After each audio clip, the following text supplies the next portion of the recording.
Hello everyone, आप सभी का स्वागत है हमारे यूट्यूब चैनल में। बच्चों, आज की इस वीडियो में हम क्लास 10th मैथमेटिक्स के कंप्लीट सिलेबस को देखने वाले हैं फॉर 2026 बोर्ड एग्जामिनेशंस।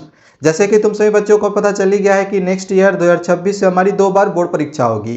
अगर 2026 बोर्ड परीक्षा को लेकर किसी तरह का कोई कंफ्यूजन होगा तो इसके लिए हमारी इस वीडियो को देख लेना। इसमें हमने अच्छे से समझा दिया है कि ऐसे कौन कौन से 5 चेंजेस है जो कि तुम्हारा 2026 बोर्ड परीक्षा में होने वाला है। तो इस वीडियो का लिंक डिस्क्रिप्शन पे दिया हुआ है, जाके जरूर देख लेना। चलिए अभी हम लोग समझते हैं कि क्लास 10th मैथमेटिक्स का जो सिलेबस है ये तुम्हारा क्या रहने वाला है। देखो, सबसे पहली चीज़ तो ये कि 2026 में तुम्हें जो क्लास 10th मैथमेटिक्स में पढ़ना होगा, इसमें टोटल तुम्हें 14 चैप्टर पढ़ना होगा, जैसा कि तुम यहाँ पे देख रहे होगे। तो इस वीडियो में ना मैं तुम्हें न सिर्फ सिलेबस बता रहा हूँ, बल्कि सिलेबस के साथ ही साथ मैं तुम्हें ब्लूप्रिंट भी दे दूंगा कि किस चैप्टर से तुम्हारे कितने मार्क्स से क्वेश्चंस आएंगे और हाफ ईयरली में कौन कौन से पोर्शंस है जो कि तुम्हें करने हैं। तो इन चैप्टर्स को पहले कर लेना, फिर प्री बोर्ड और फाइनल बोर्ड परीक्षा का भी मैं तुम्हें बता दूंगा। ठीक है, तुम्हारा जो एनसीईआरटी का किताब रहने वाला है वो कुछ इस प्रकार से रहने वाला है। और एक चीज़ और समझ लो कि अगर तुम्हें क्लास 10th की कंप्लीट बुक लिस्ट देखनी होगी कि मैथमेटिक्स में हमें कौन कौन से किताब करने होंगे, या साइंस में या सोशल साइंस में, तो इसके लिए भी हमने कंप्लीट बुक लिस्ट की भी वीडियो बना दी है, जो कि यहाँ पे तुम देख रहे होगे। इस वीडियो को जाके जरूर देख लेना। इसमें हमने अच्छे से समझा दिया है कि तुम्हें कौन से मैथमेटिक्स में किताब को करनी है, या फिर अदर सब्जेक्ट के कौन कौन से किताबों को तुम्हें करने होंगे। ठीक है, देखो, अगर सीबीएसई की तरफ से जो ब्लूप्रिंट दिया गया है उसकी बात करें तो सीबीएसई ने ये तुम्हें ब्लूप्रिंट दी हुई है जो कि यूनिट वाइज दिया हुआ है। जैसे यहाँ पे तुम्हारा दे दिया गया है कि जो नंबर सिस्टम है, नंबर सिस्टम से 6 मार्क्स का क्वेश्चन आएगा, अलजेब्रा से 20 मार्क्स का क्वेश्चन आएगा, कोऑर्डिनेट ज्योमेट्री से 6 मार्क्स का आएगा, ज्योमेट्री से 15 मार्क्स का आएगा, ट्रिग्नोमेट्री से 12 मार्क्स का, मेंसुरेशन से 10 मार्क्स का, और स्टैटिस्टिक्स एंड प्रोबेबिलिटी से 11 मार्क्स का क्वेश्चन आएगा। तो ये तो तुम्हारा आ गया यूनिट वाइज। बट मैं तुम्हें यहाँ पे चैप्टर वाइज भी बता दे रहा हूँ कि किस चैप्टर से कितने नंबर के क्वेश्चन आएंगे। ठीक है, जो कि ये तुम्हें कोई और नहीं बता सकता है, मैं ही तुम्हें ये चीज़ बता दे रहा हूँ।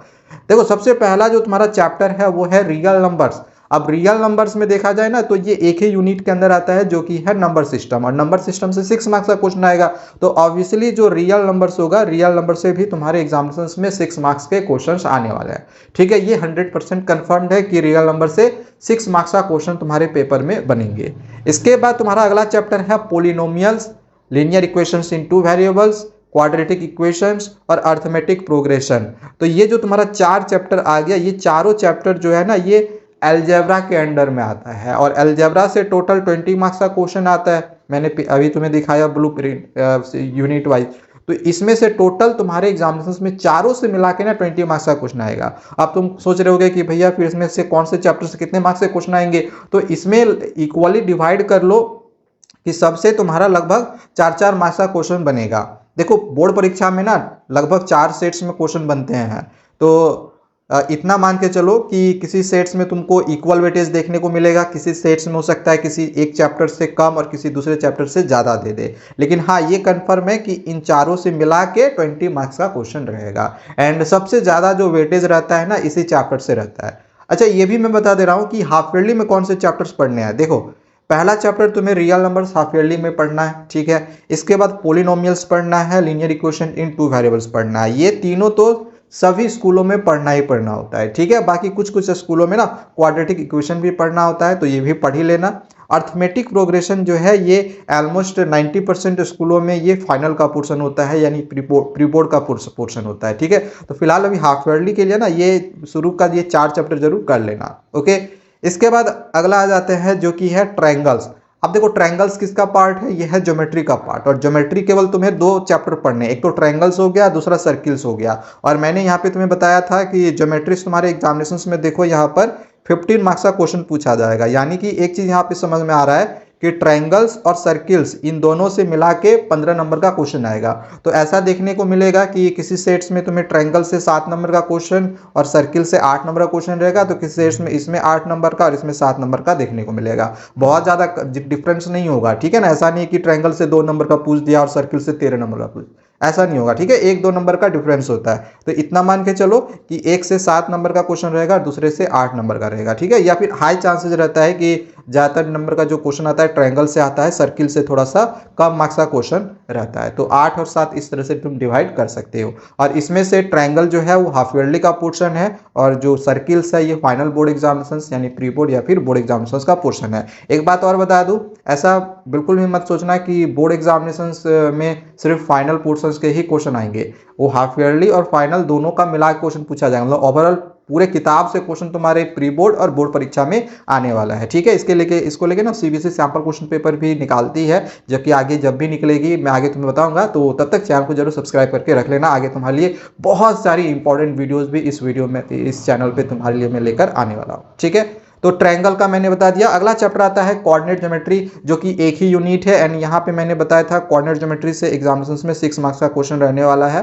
तो यहाँ पे कोऑर्डिनेट ज्योमेट्री जो तुम्हारा रहा चैप्टर नंबर 7, इससे एग्जामिनेशंस में तुम्हारा 6 मार्क्स का क्वेश्चन आएगा। एक ही यूनिट आता है और एक ही चैप्टर आता है, मतलब कोऑर्डिनेट ज्योमेट्री में, ठीक है। तो 6 मार्क्स का कंफर्म क्वेश्चन इससे तुम्हारा पूछा जाएगा, और ये तुम्हारा फाइनल पोर्शन होता है, ठीक है, मोस्ट ऑफ द स्कूल्स में। इसके बाद अगला चैप्टर आता है इंट्रोडक्शन टू ट्रिग्नोमेट्री। अब इसमें ना तुम्हारे एक्चुअली में ट्रिग्नोमेट्री में तुम्हारा 2 चैप्टर आता है, ये दोनों, एक तो है इंट्रोडक्शन टू ट्रिग्नोमेट्री और दूसरा है सम एप्लीकेशंस ऑफ ट्रिग्नोमेट्री। और पूरे ट्रिग्नोमेट्री पोर्शन से मैंने यहाँ पे दिखाया था कि तुम्हारा 12 मार्क्स का क्वेश्चन रहेगा, यानी कि इन दोनों से मिला के 12 मार्क्स का क्वेश्चन रहेगा। लेकिन एक चीज़ जान लो, इससे तुम्हारा क्वेश्चन जो रहता है वो कम रहता है। ये तुम्हारा, अगर तुम RS अग्रवाल पढ़ते होगे ना, तो उसमें हाइट एंड डिस्टेंस करके इस चैप्टर का नाम दिया होगा। इससे नंबर क्वेश्चन कम आए, मतलब इससे क्वेश्चन कम आएगा। इसमें इन दोनों से मिला के टोटल जैसे 12 मार्क्स का क्वेश्चन आ रहा है, तो इतना मान के चलो इंट्रोडक्शन टू ट्रिग्नोमेट्री से लगभग 8 नंबर का क्वेश्चन रहेगा, और सम एप्लीकेशंस ऑफ ट्रिग्नोमेट्री से लगभग 4 नंबर का क्वेश्चन रहेगा, या तो इसमें 7 और इसमें 5 नंबर का रहेगा। मतलब 5 नंबर से ज़्यादा सम एप्लीकेशंस ऑफ ट्रिग्नोमेट्री से तुम्हारा क्वेश्चन नहीं आता है, ठीक है, ट्रिग्नोमेट्री से ज़्यादा आता है। और ये chapter number 8 introduction to trigonometry, ये तुम्हारा हाफ ईयरली का पोर्शन है सभी स्कूलों में, ठीक है, सभी स्कूलों में। और सम एप्लीकेशंस ऑफ ट्रिग्नोमेट्री कुछ स्कूलों में हाफ ईयरली का रहेगा, कुछ स्कूलों में ये फाइनल का रहेगा।